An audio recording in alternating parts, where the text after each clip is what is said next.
जी अस्सलाम वालेकुम वरहमतुल्लाहि वबरकातुहू। जनाब अज माशाअल्लाह जी शौकीन दोस्तों वास्ते अनमोल तोहफे आ गए ने।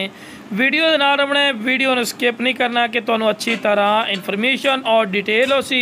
बाकी जनाब दोस्तों को मेरी छोटी जी गुजारिश है कि जो मेरे दोस्त इस चैनल पर नवे ने मेरे चैनल फौजी गोट फार्म नू लाइक सब्सक्राइब और बैल आइकन नू जरूर प्रेस कर दिओ। तो बड़े दोस्तों की फरमाइश है कि फौजी भाई पलाई वाले बकरे दिओ जेडे बकरियां वास्ते सानी रखिए तो कमाल दी चीज़ां होवन। तो अज ना लख रुपये की बकरियां दे माशाअल्लाह बच्चे न पे। उम्र इन्हां दी 3 तो 3.5 महीने माशाअल्लाह इन्हां दी उम्र पियां। तो क्वालिटी हुसन और खूबसूरती बिरा वेखो इस तो बाद कोई खूबसूरती होंदी है माशाअल्लाह। कन्ना दे लापर जबरदस्त वाइट अक चिपटे सिंग और माशाअल्लाह तोता फेस चंगी जालर वेल जबरदस्त बरीक पशम। वेखो जी जितनी मैं तरीफा करा ना मेरा बिरा फायदा कोई नहीं। चीज़ अपने मुँह आप बोल दी कि वाकई कोई चीज़ है।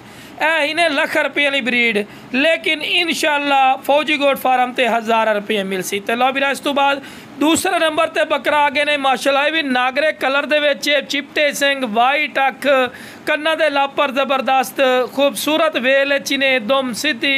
वेखो जी इह पॉइंट होंदे ने इन्हां जानवरां दे जेहड़े पॉइंट तुहानूं दस रही पिया।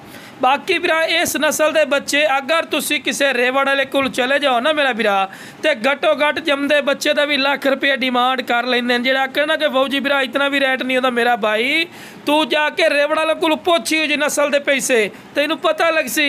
हुण इत्थे जितनी असीं गल्लां करिए फायदा कोई नहीं। वेखो जी सियाणे आंदे जे राह पे तो वाह पे पता लगता है कि की रेट इन की रेट नहीं इन पे। बाकी क्वालिटी हुसन खूबसूरती कमाल दी ने पई। जितनी मैं वेखो जी तरीफा करा फायदा कोई नहीं। तो लो बिरा इस तो बाद तुहानू टोर फिर के विखावांगे कि तुहानू अच्छी तरह इन्फॉर्मेशन हो। वेखो जी लख रुपये की ब्रीड है ये कोई शक नहीं लेकिन इंशाअल्लाह 1000 रुपये मिल सी। हाइट इन्हां दी कितनी होनी है 25-26 इंच इन्हां दी हाइट होनी क्योंकि 3 तो 3.5 महीने के माशाअल्लाह बच्चे हैं। तो लो बिरा टोर फिर के विखा रहे हैं स्लो मोशन कि तुहानू अच्छी तरह इन्फॉर्मेशन और डिटेल हो। बाकी जनाब जिस बिरा नू चाहिए